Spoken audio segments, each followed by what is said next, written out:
el mes de junio en la casa lo hemos dedicado al Espíritu Santo, hoy quiero hacer una introducción a ese tema del Espíritu Santo del que vamos a hablar en este mes, en la escuela bíblica, en las celebraciones, congresos, sobre el Espíritu Santo. Así que quiero hoy hacer una pequeña introducción al tema para compartir con ustedes acerca de lo que va a pasar y de lo que se va a hablar en el mes de junio sobre el Espíritu Santo. Así que bueno que usted está aquí hoy para que escuche esto. Gloria a Dios. Gloria a Dios. Así que voy a compartir la escritura en el Evangelio según San Juan, capítulo 16, del versículo 7 en adelante. Para que así tengamos hoy una pequeña introducción acerca de el tema que trabajamos en este mes, acerca del Espíritu Santo. Dice la escritura en el nombre de Jesús: pero yo os digo la verdad, os conviene que yo me vaya, porque si no me fuere, el Consolador no vendría a vosotros. Mas si me fuere, os lo enviaré, y cuando Él venga, convencerá al mundo de pecado, de justicia y de juicio. De pecado, por cuanto no creen en mí. De justicia, por cuanto voy al Padre y no me veréis más. Y de juicio, por cuanto el príncipe de este mundo ha sido ya juzgado. Aún tengo muchas cosas que deciros, pero ahora no la podéis sobrellevar. Pero cuando venga el Espíritu de verdad, Él os guiará a toda verdad.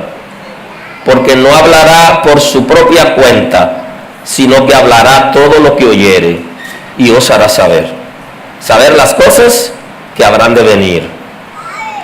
Él me glorificará, porque tomará de lo mío y os lo hará saber. Todo lo que tiene el Padre es mío, por esto dije que tomará de lo mío y os lo hará saber. Amén. Decía al principio que qué bueno que está aquí para que escuche la predicación de hoy, para que no te la vayan a contar, sino que tenga la precisión de lo que compartimos aquí hoy en primera mano, para beneficio de nuestras vidas. Ya ven que hoy hablamos del Espíritu Santo, una ligera introducción, y que aquí el texto bíblico que usted observa está narrando el Señor Jesús en primera persona, pero está hablando de la Trinidad de Dios. Aquí aparece el Padre, aparece el Espíritu Santo y aparece la persona de Jesús, quien fue el que se entregó por nosotros en la cruz del Calvario. El tema es un poquito amplio, así que yo hoy quiero delimitar con algunas expresiones solo. Ahora, el Espíritu Santo es necesario en la iglesia, y Jesús está diciendo que es necesario que Él se vaya. Él tenía que irse para que el Espíritu Santo descienda, porque hay un trabajo que tiene que hacer el Espíritu Santo en la vida de los creyentes que no era su misión, porque la misión de Cristo fue llenar las expectativas de la justicia de Dios. De hecho, Él lo establece aquí, dice que el Espíritu Santo es quien nos va a convencer a nosotros de la justicia, por cuanto Él va al Padre. O sea, Él vino para llenar las expectativas de la justicia de Dios, porque era imposible que nosotros alcancemos salvación si alguien no llenaba las expectativas de la justicia de Dios. Y por eso la Escritura nos habla: justificados pues por la fe, tenemos paz para con Dios por medio de nuestro Señor Jesucristo. O sea que Él llenó las expectativas de la justicia de Dios, vino para esto, a sacrificarse por nosotros, a lavar nuestros pecados con su sangre y a tener una nueva oportunidad, que es la oportunidad de salvación, porque había una sola oportunidad, que era la de perdición. Ahora, el Espíritu Santo debe venir a los creyentes porque Él va a establecer el carácter de Cristo en nosotros. El Espíritu Santo es necesario que venga porque va a forjar el carácter de Cristo en nosotros. Y así usted se da cuenta cuando una gente tiene el Espíritu Santo, porque se ha forjado en Él. ¿Qué es lo que se ha forjado? El carácter de Cristo. ¿Qué dice Cristo acerca de su carácter? Él dice en Mateo 11:28, y 29, él dice: venid a mí, todos los que estáis trabajados y cargados, y yo os haré descansar. Llevad mi yugo sobre vosotros y aprended de mí, que soy ¿qué? Manso y humilde de corazón, y hallaréis descanso para vuestras almas. El Señor nos ha enseñado cuál es su carácter, y el Espíritu Santo viene para forjarlo en nosotros. Y yo creo que aquí es el punto interesante, porque hay mucha gente que dice que tiene el Espíritu Santo, pero Él viene para forjar el carácter de Cristo. ¿Está siendo forjado el carácter de Cristo en nosotros? Eso es importante. ¿Soy manso y humilde de corazón? Y entonces dice: y hallaréis descanso para vuestras almas. O sea, la razón por la que mucha gente está trabajado y cargado es porque el carácter de Cristo no se ha forjado en ellos. Y están atormentados. Van muy forzados con la carga. Y entonces dice: tienen que ser ¿qué? Manso, y tienen que ser humilde de corazón.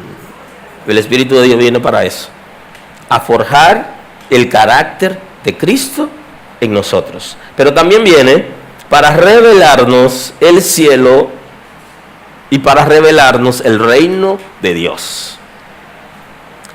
El apóstol Pablo nos habla acerca de las cosas extraordinarias que hay en el cielo. Y cuando nos habla de esas cosas, él dice que cosas que por nuestra cabeza no ha pasado, cosas que ojo no vio, que no ha llegado a pensamiento humano, son las cosas que el Señor tiene preparadas para nosotros.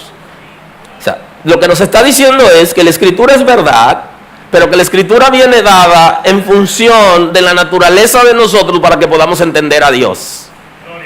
Pero para nosotros poder entender esa palabra y esa revelación necesitamos el Espíritu Santo. Así que viene a revelarnos el cielo, viene a revelarnos la voluntad de Dios y viene a revelarnos el reino de Dios. ¿Por qué? Porque aunque está escrito, yo no lo puedo entender si no tengo el Espíritu Santo. Por eso hay mucha gente que no puede entender la Escritura. Y dice el texto: el hombre natural no percibe las cosas que son del Espíritu. No percibe las cosas espirituales. Porque hay que discernirla de manera espiritual. O sea, necesitamos el Espíritu de Dios para que Él nos revele el cielo, nos revele el reino de Dios, inclusive para poder decirle Señor a Cristo. Para poder entender que Cristo es Señor, tiene que ser dado por el Espíritu Santo. ¿Por qué dice el texto eso? Porque el Espíritu Santo viene a establecer el señorío de Cristo en nosotros. Hasta que el Espíritu Santo llega a nuestra vida, nos gobernamos y hacemos lo que queramos. Y la gente que no tiene el Espíritu Santo te lo escucha y dice: yo soy así, ¿tú por qué no me conoces? Claro, eso es verdad. No, porque yo antes era. Justamente, el Espíritu de Dios viene a forjar en nosotros el carácter de Cristo y viene a establecer el señorío de Cristo. Y el señorío de Cristo es el gobierno de Cristo en la vida de los creyentes. O sea que el que tiene el Espíritu Santo se deja gobernar por Cristo. Porque Él viene a establecer el gobierno de Cristo en la vida de los seres humanos. Así que viene con disposición de establecer reglas y cambios. Produce cambios por medio de la regeneración y de la santificación, y viene a establecer reglas por medio del señorío de Cristo en nosotros. Cuando Cristo es mi Señor, yo no hago lo que yo quiero, sino que mi voluntad la someto a la de Cristo. Si no puedo someter mi voluntad a la de Cristo, entonces Cristo no es mi Señor. Lo que ocurre es que en la iglesia le hemos enseñado, nos hemos pasado la vida enseñándole que Cristo es el Salvador. Y eso es ABC del reino. Eso es ABC. Él es Salvador. Pero también Él es Señor. Y entonces el Espíritu Santo viene a la vida del ser humano para eso. Para establecer el señorío de Cristo No me digas si tienes el Espíritu Santo, sino dime si Cristo es tu Señor. Si tu voluntad está sometida a la voluntad de Dios. Y eso se hace de manera consciente y voluntaria. Entonces Jesús, en su cátedra, a los discípulos, le enseña acerca de la necesidad de que Él se fuera, pero no porque Él tenía que irse, porque había que irse, sino porque Él ya había cumplido, y para que descendiera el Espíritu Santo, entonces Él tenía que marcharse, para que el Espíritu Santo entonces tomara el control. Y Él trata de enseñarle a los discípulos, trata de enseñarnos a nosotros que no hay ninguna situación de confrontación, ni de envidia, ni de pleitos, ni de queja entre Dios en su esencia de Trinidad, porque tienen una sola voluntad y una sola sustancia, pero tres personas. Entonces le dice, no es que Él va a venir a dañar lo que yo he sembrado. No, no viene para eso, le dice. Tengan confianza, porque Él viene para dar a conocer cosas que ustedes ahora no tienen la capacidad de recibir. Eso es lo que le dice. Pero lo que le va a decir es justamente lo que el Padre quiere y lo que quiere el Hijo. Porque el Espíritu Santo procede eternamente del Padre y del Hijo. O sea, no hay desavenencia entre ellos. Ahora, esa llegada del Espíritu Santo coincidió con que en Israel se celebrara unas fiestas, lo que se llaman las fiestas de las cosechas o el Pentecostés. Y entonces eso ha hecho que algunas personas no entiendan que se estaban haciendo unas fiestas y que el Espíritu Santo llegó como lo había prometido Cristo y como ya lo había prometido Joel en el antiguo pacto, pero que Espíritu Santo es la tercera, el Espíritu Santo es la tercera persona de la Trinidad de Dios y que vino a la tierra en un tiempo denominado Pentecostés o tiempo de cosecha, y que la gente asocia de alguna manera Pentecostés con Espíritu Santo, pero el Espíritu Santo es más que Pentecostés. ¿Alguien está aquí hoy? Ahora Jesús en su discurso le dice a sus discípulos, pero yo os digo la verdad, os conviene que yo me vaya, porque si no me fuere, el Consolador no vendría a vosotros.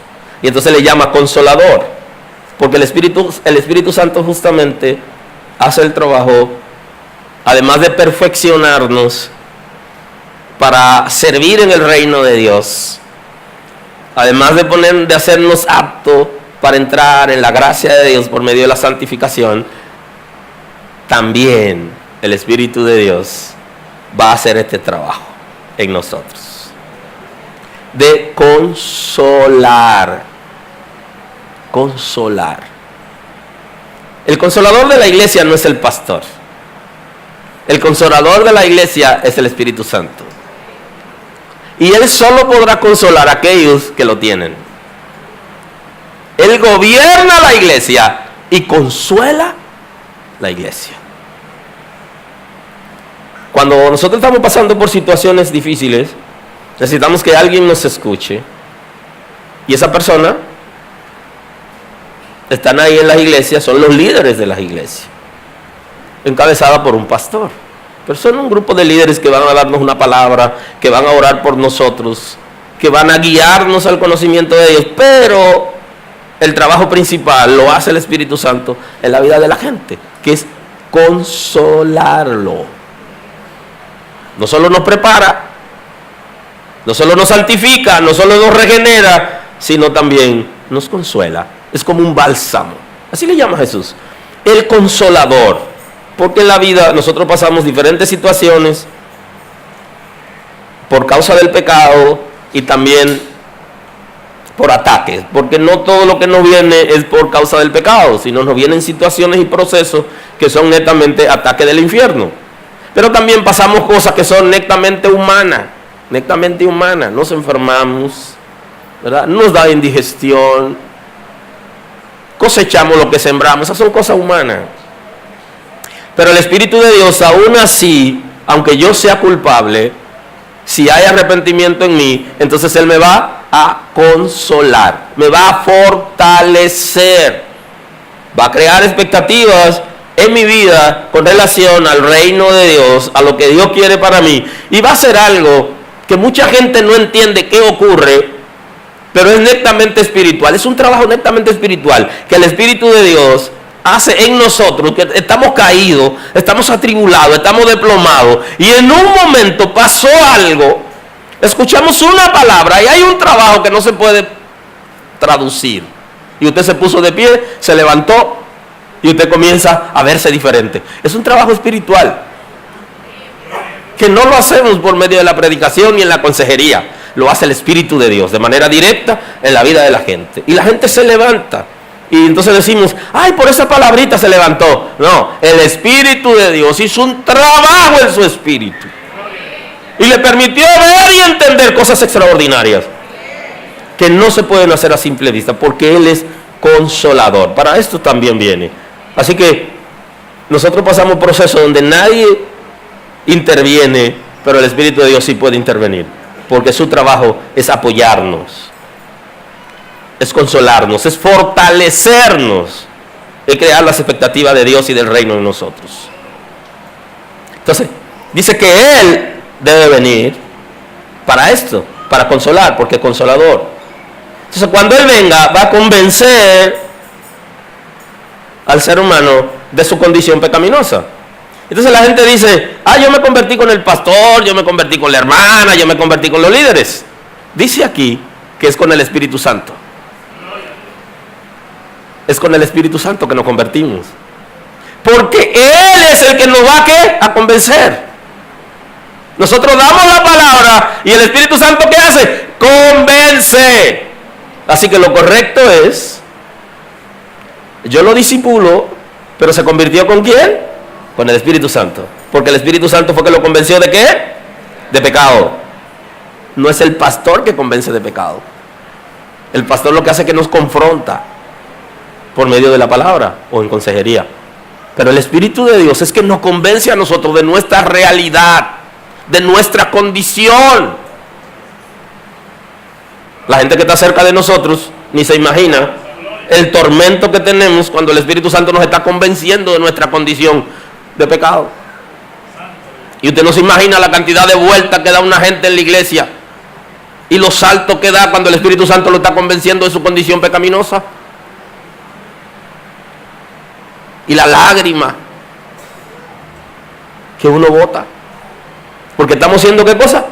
Convencidos. Entonces nos consuela, pero también nos convence de nuestra condición. Mire, si el Espíritu Santo no nos convenciera de pecado, estuviéramos todos perdidos.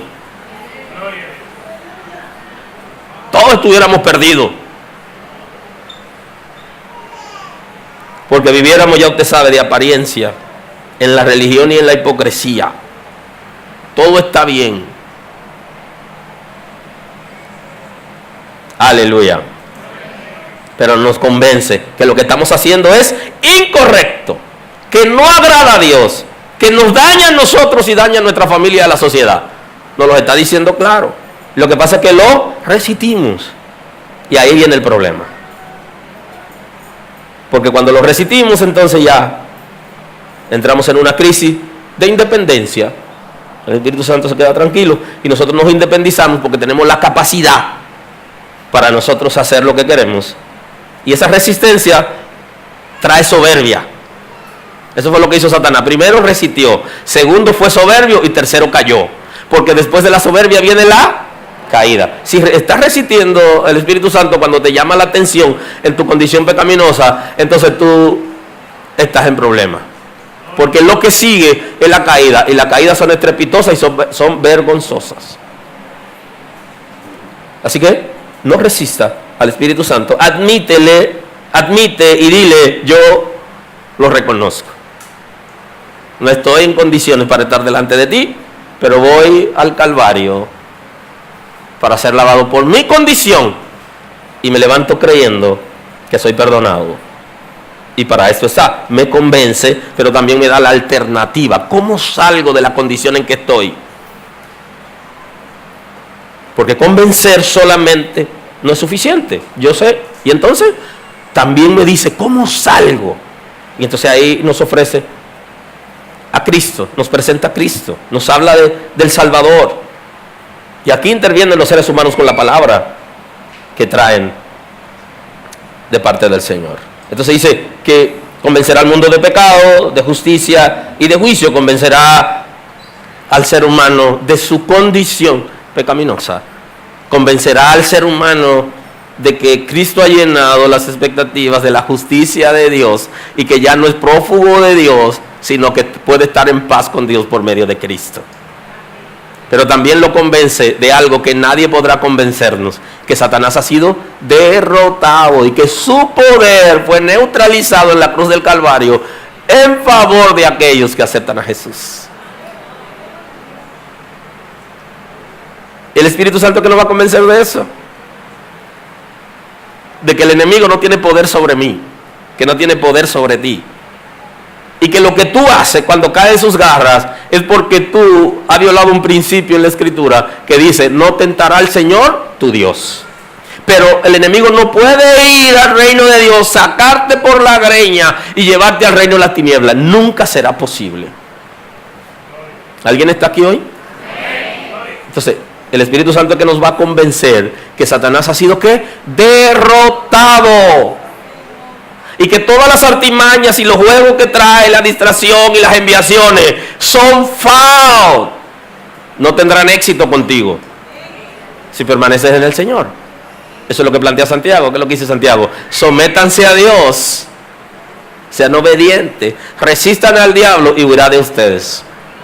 Ustedes verán a la gente corriéndole, a aquellos que se dejan usar del enemigo para atacarlo. Tienen que correr, tienen que huir. Y literalmente, los espíritus del infierno que vienen a atacarlo tendrán que huir.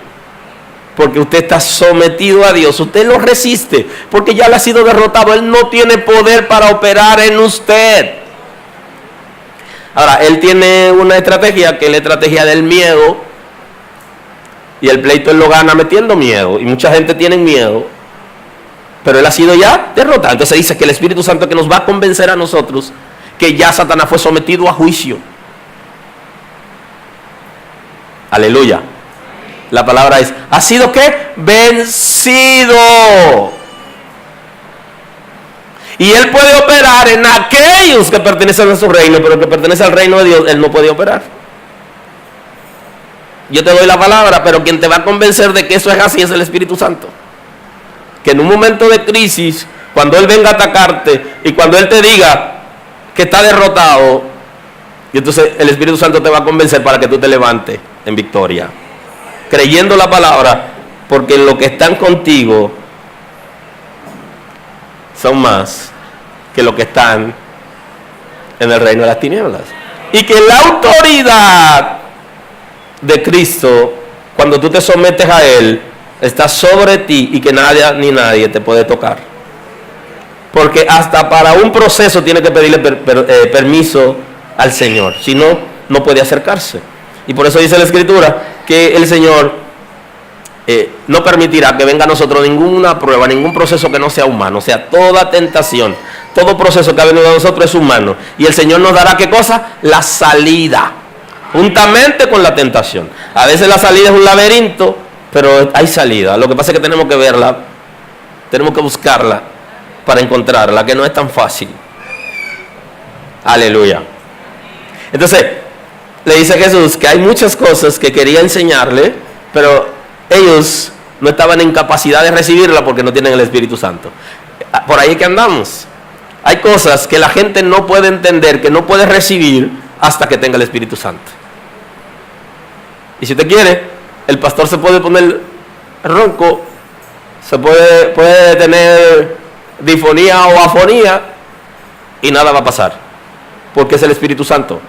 ¿Sabe lo que dice la Escritura? No es con fuerza, sino con su espíritu, dijo el Señor.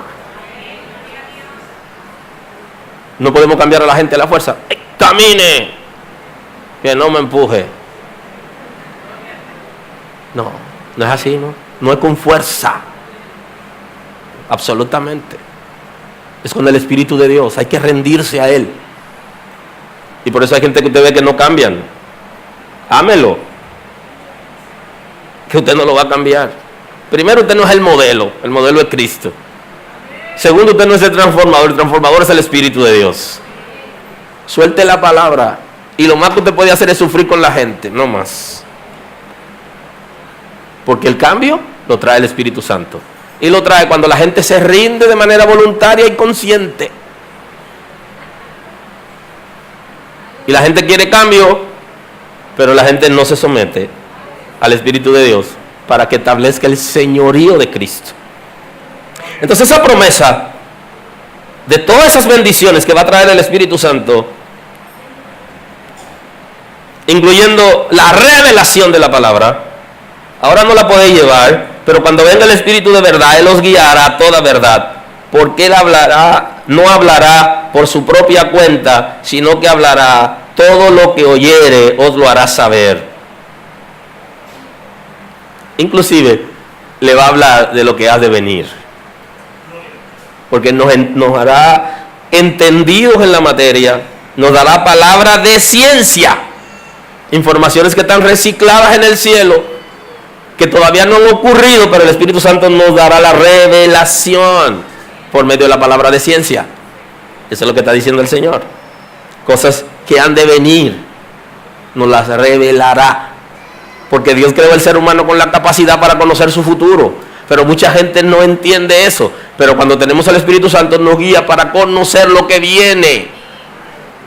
Inclusive la Escritura dice que el Señor, todas las cosas que va a hacer, todo lo que va a acontecer, se lo va a revelar a sus hijos los profetas. Y esto es por el Espíritu Santo. Ahora, todas esas promesas que el Señor hizo, toda esa dinámica con relación al Espíritu Santo, ocurrió mientras Israel estaba en una actividad, en una fiesta, que se llamaba la fiesta de las cosechas, o fiesta del Pentecostés. Entonces en ese tiempo fue que ocurrió esa promesa del antiguo pacto que trajo Joel y esa que hace Cristo en el capítulo 16 del Evangelio según San Juan. ¿Y qué ocurrió después que ya Cristo había ascendido al cielo? Y Él ascendió después de haber sido crucificado por nuestros pecados. Por eso, cuando la gente habla del Espíritu Santo, lo liga a cosecha y lo relaciona con Pentecostés. Y el Espíritu Santo y el Pentecostés están relacionados a varios acontecimientos. Número uno, está relacionado a la santidad delante del Señor. Cuando yo hablo del Espíritu Santo y yo hablo de Pentecostés, yo hablo de santidad delante de Dios. Yo hablo de conversiones masivas, donde hay que arrepentimiento masivo, donde mucha gente recibe a Cristo como Salvador. De eso hablamos. Hablamos de arrepentimiento masivo de la misma iglesia y de los mismos creyentes, porque la presencia del Señor en nosotros nos hace vernos vil y produce arrepentimiento. Hablamos de liberación, hablamos de sanidad, hablamos de milagros. Porque cuando entra el Espíritu Santo, forza a salir un espíritu de maldad que ha operado en nosotros todo el tiempo. Y entonces el Espíritu del Señor forza a ese espíritu a salir. Ocasionalmente sale con violencia, con manifestaciones visibles, y otras veces sale de manera silenciosa. Pero sale, porque el Espíritu de Dios vino para liberar, vino para sanar, vino para hacer milagros, vino para producir en nosotros temor del Señor. Y ese temor a Dios no es miedo, es respeto por lo sagrado, es respeto por las cosas de Dios. es comportamiento apropiado. Para eso viene. El Espíritu del Señor va a producir en nosotros deseo de evangelizar, de ganar a otras personas para Cristo. O sea, esa pasividad que tiene la gente cuando conoce al Señor y no le importa el inconverso, lo quita el Espíritu de Dios. Porque el que tiene el Espíritu del Señor le importa lo de Dios, le importa el reino, tiene preocupación por la gente que no conoce a Dios. Y entonces se vuelve un evangelista. El Espíritu del Señor, por eso, produce movimiento importante de evangelismo, donde quiera que está. Usted se da cuenta que una iglesia tiene el Espíritu de Dios porque vive para Dios de manera correcta, pero continuamente hay que conversiones. Hay movimiento de arrepentimiento. La gente busca a Dios, tiene temor de Dios, y en cada celebración hay gente arrepintiéndose entre los asientos, porque no puede soportar el peso de su culpa cuando entra a un lugar donde está el Espíritu de Dios. ¿Sabe lo que hace? El Espíritu del Señor vino a traer compañerismo. Usted ve la gente que son indiferentes a las otras personas. Por ahí no vive el Espíritu Santo, ni ha pasado ni de lejos. Porque donde está el Espíritu del Señor hay compañerismo. ¿Qué te pasa? ¿Qué tienes? ¿Cómo vives? Hay una preocupación por la gente que está cerca, por el que no ve, por el que lo ve en una situación de crisis, en alguna situación, siempre quiere ayudar, porque eso lo pone el Espíritu Santo. Eso no viene de los seres humanos, sino del Espíritu de Dios. Es servicio social, es asistencia. El Espíritu del Señor hace que asistamos a la gente conforme a la necesidad que tengan. Nos guía para servirle a la gente de manera voluntaria de lo que nosotros tenemos. El Espíritu Santo, ¿sabe lo que ocurrió cuando vino a la iglesia primitiva? Dice que compartían el pan. Estableció el principio de la mayordomía entre los hermanos, de que no son dueños de lo que tienen, sino que son administradores. Una gente que no comparta lo que tiene con los otros, ¿cómo dice que tiene el Espíritu Santo si el Espíritu Santo vino para eso? Aleluya. Aleluya. Eso hace el Espíritu Santo. Y eso es Pentecostés. Yo he conocido gente inconversa que tienen un corazón de Pentecostés. Tienen deseo de bendecir a la gente. Tienen deseo de dar de lo que tienen a la gente. Tienen deseo de dar aunque no tienen, pero les gustaría compartir en algún momento. Y en sus pensamientos está el deseo de dar. Ese pensamiento de Pentecostés. ¿Alguien está aquí hoy? Porque eso no nace de nosotros. Lo que nace de nosotros es el comportamiento del azar. ¿Sabe cuál es, verdad? Siempre para encima de uno. Nunca empuja. Es el comportamiento humano. Ahora, el Espíritu de Dios sí nos hace ser diferente. Libera esa área. Y nosotros podemos asistir a la gente. Podemos ayudar. Porque solo el Espíritu del Señor puede poner en nosotros ese comportamiento. Aleluya. Aleluya.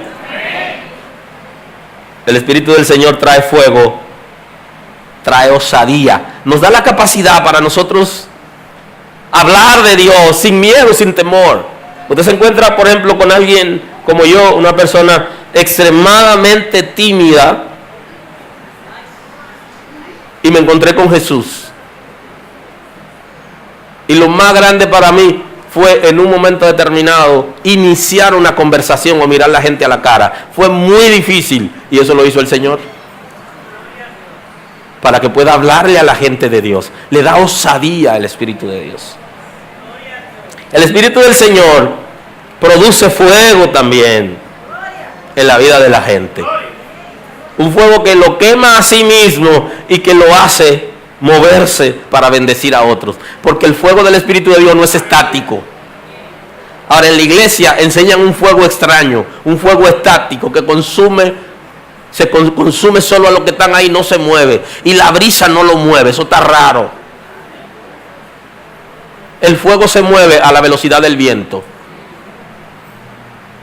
O sea, se propaga. Si hay fuego, entonces alguien es alcanzado. Si nadie es alcanzado y hay fuego, ese fuego es raro. Porque está ahí estático. Y el viento sopla y sopla. Y vienen vientos huracanados y nada lo mueve. Está raro.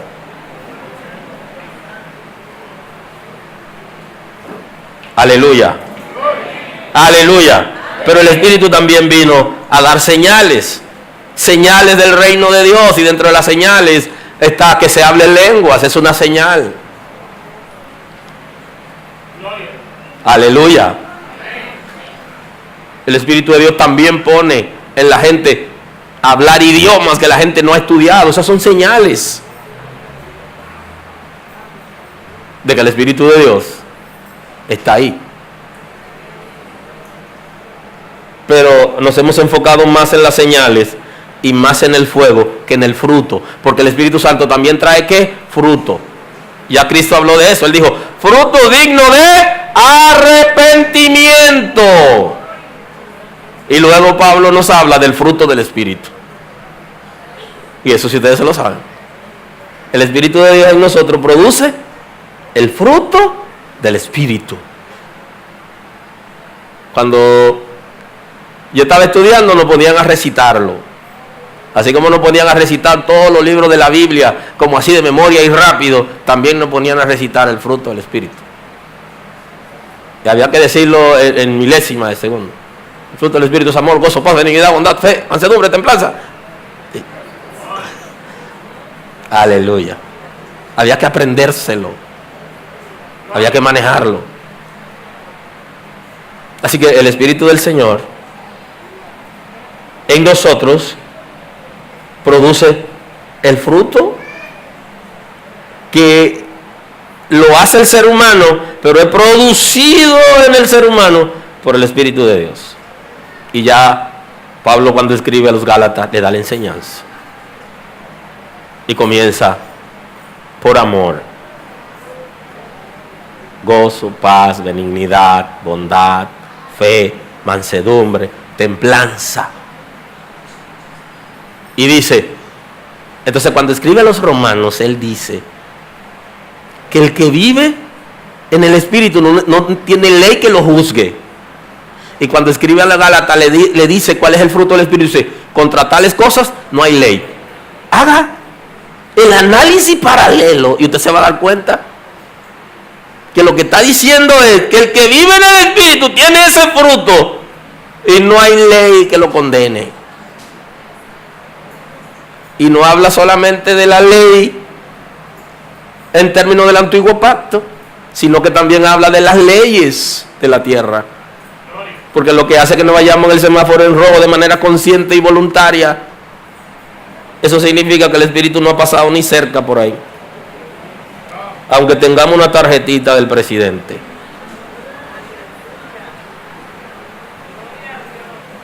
Aleluya. Aleluya. Porque justamente el que tiene el Espíritu de Dios no viola las leyes. Eso es lo que está diciendo. Porque vive en el Espíritu. Y entonces usted analiza el texto de Gálatas y el de Romanos y se va a dar cuenta que hay una relación entre la vida en el Espíritu y el fruto del Espíritu. Así que el Espíritu de Dios no solo pone a la gente a hablar lenguas del cielo, las angelicales, o lo pone a hablar idiomas, sino que también le pone, ¿qué cosa? El fruto. Es una combinación. No solamente pone fuego y osadía, sino que santifica y regenera, transforma, cambia mentalidad.